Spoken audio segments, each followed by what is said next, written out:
दो मसले हैं। एक तो ये कि तालीम क़ुरान का मसला, कि तालीम क़ुरान के एवज़ बंदे को पैसे लेने चाहिए कि नहीं, कि आप दूसरे को कुरान की तालीम दे रहे हैं, इसके एवज़ पैसे लेना जायज़ है या नाजायज़ है।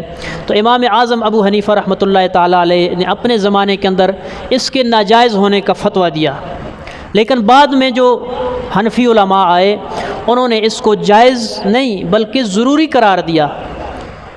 इमाम साहब ने जो फतवा दिया उसकी क्या वजह थी कि उस ज़माने में सरकारी सतह पर, सरकारी तौर पर जो है आइमा कराम, उलमा, हुफ़ाज़, कुर्रा जो हैं उनके वजीफ़े जारी होते थे।